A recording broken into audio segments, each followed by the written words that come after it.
up in a religious home where going to church on Sundays and trying to be a good person was the norm. I followed the rules set before me, got good grades, obeyed my parents, and lived a life that looked morally clean on the outside. But deep inside, I often wrestled with questions about God's existence.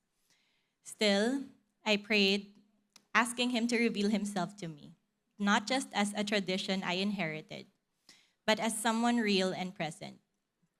That prayer was eventually answered when I was invited to a Christian Bible study. The topic was about biblical prophecies. And for the first time, I encountered the Bible not as a rule book, but as a living, breathing revelation of God's power and sovereignty. In that moment, I knew that God is real and He hears my prayers.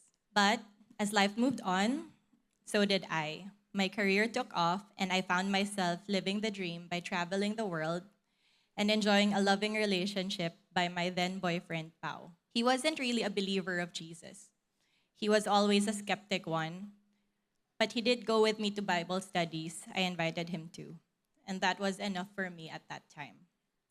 I thought to myself, oh, he'll come around. Besides, he's kind, respectful, and a good-hearted man. How could God not want him for me? Then the pandemic hit, and life slowed down, and in the quiet, I felt a deep emptiness in my heart. I realized how far I had drifted from God. So I began to attend Bible studies again, and as I dug deeper into His Word, I saw clearly. I had been living by the world's standards of goodness and not God's. I wasn't living a life of purity, and I was making small compromises that opened big doors to complacency, including sexual immorality. I had convinced myself that God understands my heart, but I was using His grace as an excuse, not as an empowerment to pursue holiness. In 2020, I found out I was pregnant. Pao proposed to me and I said yes.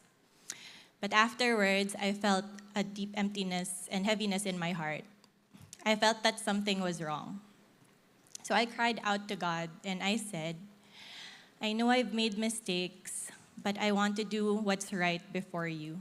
So if Pao isn't the man who will lead me and our child towards you, then God, please give me the strength to let him go, even if I love him. That was the most sincere and hardest prayer I've ever prayed, especially with the baby on the way. God, in His mercy, answered that prayer in a way that only He could. Just weeks later, I found out that a colleague had shared the gospel with Pao, and to my surprise, he began seeking God on his own. He joined online Bible studies, asked questions, and pursued truth.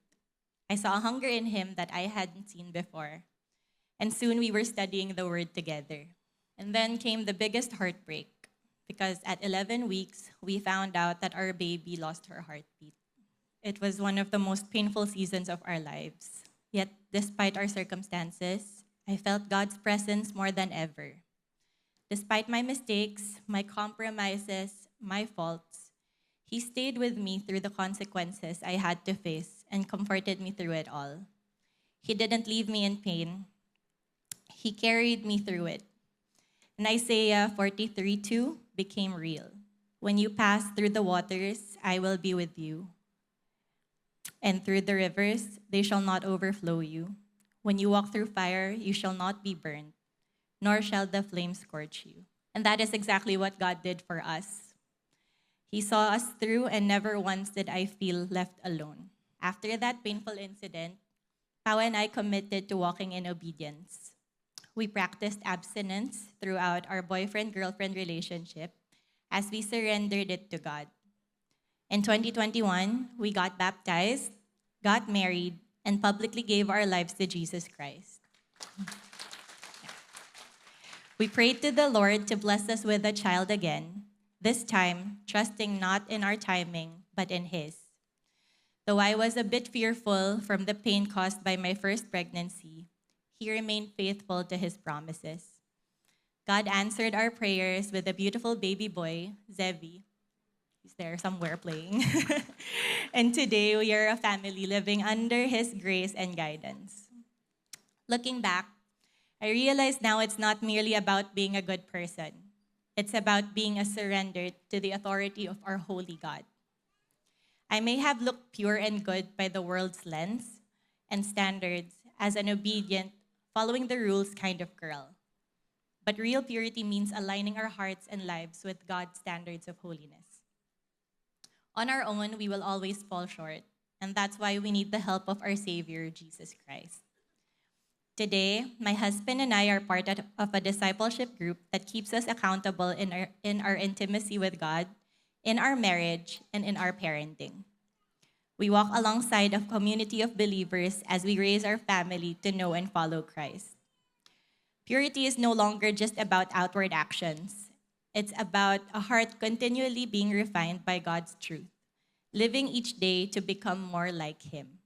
God has transformed my life completely. From worldly standards to godly standards, I am now committed to raising a family according to His perfect design. My name is Jessica Louise Deang.